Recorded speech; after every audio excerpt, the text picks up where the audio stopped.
नमस्कार दोस्तों, हिंदी साहित्य सप्ताह में एक बार फिर आप सबका स्वागत है। दोस्तों, आज हम लोग देखेंगे प्रभा खेतान जी का संक्षिप्त जीवन परिचय, उनकी रचनाएं और उनकी रचनाओं को याद करने की बहुत ही सिंपल सी ट्रिक, जिसकी सहायता से आप लोग अपने एग्जाम में उनकी रचनाओं को प्रकाशन वर्ष के क्रमानुसार लगा सकते हैं।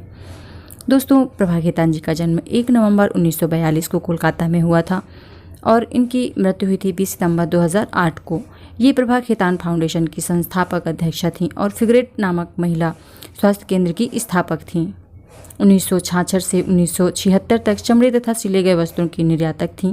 अपनी कंपनी न्यू होराइजन लिमिटेड की प्रबंधक निर्देशिका तथा हिंदी भाषा की प्रतिष्ठित उपन्यासकार, कवित्री, नारीवादी चिंतक तथा समाज सेविका थीं। इन्हें कोलकाता चैम्बर ऑफ कॉमर्स की एकमात्र महिला अध्यक्ष होने का गौरव प्राप्त था। ये केंद्रीय हिंदी संस्थान की सदस्य थीं। दोस्तों, प्रभा खेतान जी 12 वर्ष की उम्र में ही अपनी साहित्य यात्रा शुरू कर दी थी और इनकी पहली कविता सुप्रभात पत्रिका में छपी थी। तब ये 7वीं कक्षा की छात्रा थीं और इन्होंने 1980-81 से पूर्णकालीन साहित्य सेवा शुरू कर दी थी।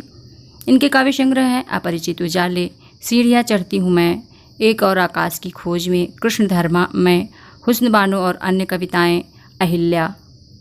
अपरिचित उजाले 1981 में प्रकाशित हुई, सीढ़ियाँ चढ़ती हूँ मैं 1982 में प्रकाशित हुई, एक और आकाश की खोज में 1985 ईस्वी में प्रकाशित हुई, कृष्ण धर्मा में 1986 ईस्वी में प्रकाशित हुई और हुस्न बानो और अन्य कविताएं नाम से इनका कविता संग्रह 1987 ईस्वी में प्रकाशित हुआ और अहिल्या 1988 ईस्वी में प्रकाशित हुआ।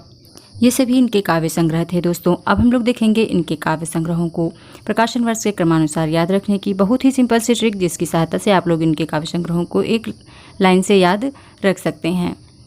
उससे पहले आप लोगों ने अगर हमारे इस वीडियो को अभी तक लाइक और शेयर नहीं किया और हमारे चैनल को सब्सक्राइब नहीं किया है तो प्लीज़ दोस्तों हमारे चैनल हिंदी साहित्य सरदा को सब्सक्राइब कर लीजिए और हमारे वीडियो को लाइक और शेयर कर दीजिए, क्योंकि आप लोगों का एक लाइक हमें और अच्छा करने के लिए प्रेरित करता है। चलिए देखते हैं ट्रिक। तो ट्रिक है दोस्तों, प्रभा की अपरिचित सीढ़ियों पर एक और कृष्ण हुस्न हिला। प्रभा की अपरिचित सीढ़ियों पर एक और कृष्ण हुस्न हिला। दोस्तों, आप लोग इस पंक्ति को 2-3 बार रिपीट करेंगे तो ये आप लोगों को बहुत अच्छे से याद हो जाएगी। प्रभा की से हम लोग याद रखेंगे प्रभा खेतान की सभी कविताएं हैं ये, और अपरिचित से याद रखेंगे अपरिचित उजाले, सीढ़ियों पर से याद रखेंगे सीढ़ियाँ चढ़ती हूँ मैं, पर का कोई अर्थ नहीं होगा। एक और से याद रखेंगे एक और आकाश की खोज में, कृष्ण से याद रखेंगे कृष्ण धर्मा में, और हुस्न से याद रखेंगे हुस्न बानो और अन्य कविताएं इनका काव्य संग्रह, और हिल्या से याद रखेंगे हम लोग अहिल्या। दोस्तों, हिल्या और अहिल्या एक ही जैसे उच्चारित होते हैं, इसलिए हम लोग हिल्या से अहिल्या का अर्थ लेंगे। तो ये ट्रिक थी दोस्तों, आप लोगों को कैसी लगी आप लोग हमें कमेंट करके ज़रूर बताइएगा। चलिए देखते हैं इनके उपन्यास।